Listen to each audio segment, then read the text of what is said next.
Welcome back to Courtroom Conversations. On the Classic Courtroom YouTube channel, I am Dylan Brooks Hamilton. And I'm Susan Kelly Ashford. And if you're new here, hit that subscribe button and give this video a like. Yes, please do. It really helps us out. It does.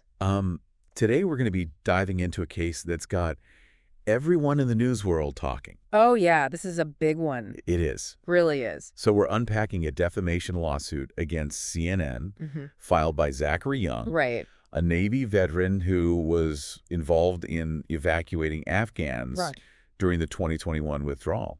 And what makes this case so interesting and really fascinating is the timing. Yeah. You know, Donald Trump is starting his second term as president. Right. The media landscape is already on edge. It is. Facebook's wrestling with fact-checking. Yeah. It's a powder keg. Yeah, this isn't just about one news organization and one veteran. This gets to the heart of how we view truth.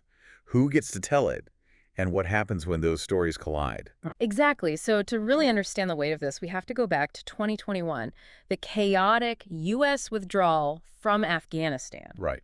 Zachary Young was part of private efforts to help people evacuate. And this wasn't some, like, cash grab. No, right? Not at all. He was working with organizations to get folks out, not charging, desperate individuals. Right. His role was more as a facilitator, connecting those in need with the resources to escape. Exactly. But then on November 11th, 2021, Jake Tapper's show on CNN aired a segment on Afghan evacuation efforts.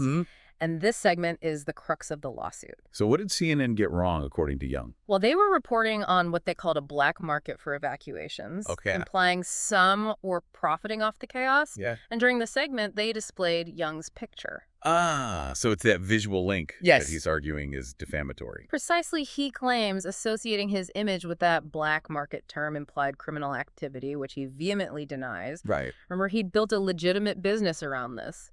Okay, I'm starting to see how this gets tricky. So CNN throws around this term, potentially painting him in a bad light. Right. What's their defense? Their argument is that the report never directly accused Young of any wrongdoing. Okay. They say it was focused on the broader issue of potentially exploitative evacuation practices. Interesting. They also point to an on-air apology and clarification issued 5 months later. But clearly, that wasn't enough to stop Young from suing. It wasn't, no. And the judge is letting this go to trial, which I've heard is pretty rare in the U.S. for defamation cases. You're right. It is unusual. The U.S. Constitution provides strong protections for the press. To prove defamation, you have to prove the statement was false and that it caused harm. It's a high bar to clear. Yeah. Think back to when, Celebrity X sued Publication Y for defamation. Right. Yeah. That never even went to trial. It did. Because of that high bar. So we usually see settlements instead. Right. Like what happened with ABC News and George Stephanopoulos, or the huge Fox News settlement with Dominion Voting Systems. They avoid the risk and cost of a trial. Exactly. Which makes CNN's decision to fight this even more interesting. It does. It suggests they believe they have a strong defense and are willing to weather the storm, whatever it may be. And what a storm it could be. Oh, yeah. Some legal experts are worried this case, win or lose, could be weaponized against the press, fueling that distrust and animosity towards journalists that's already simmering. Right, especially with Trump back in office. Yeah. He's never been shy about criticizing the media, even calling them the enemy of the people. Right. Some worry this case could embolden those who want to discredit the press further. And it's not just the external pressure. Right. Internally, this trial could expose some unflattering CNN communications potentially impacting their credibility. You're hitting on a key point. We're already seeing Young's lawyer using internal CNN messages where reporters and editors voice concerns about the reporting on Young. Wow. That behind-the-scenes look could be very revealing and potentially damaging. This couldn't come at a worse time for CNN, right? It really couldn't. Their ratings are historically low,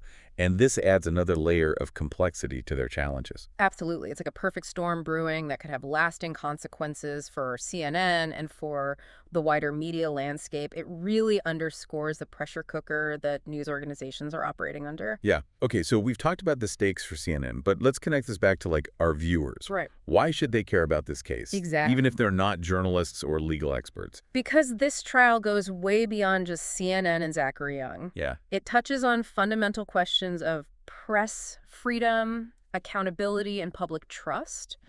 Those are issues that affect all of us, regardless of our profession.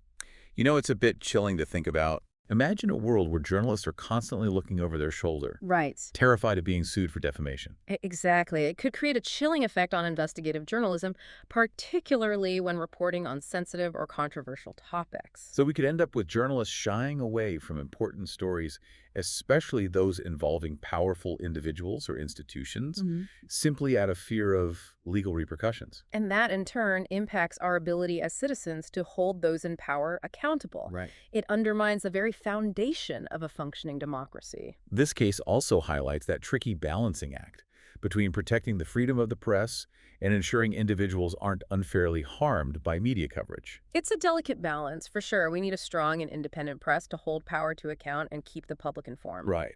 But at the same time, individuals need protection from false and damaging statements that can ruin their reputations and livelihoods. We encourage you to share your thoughts and takeaways from this case in the comments below. Let's continue this important conversation. Thanks for joining us for another deep dive here on Courtroom Conversations, only on the Classic Courtroom YouTube channel.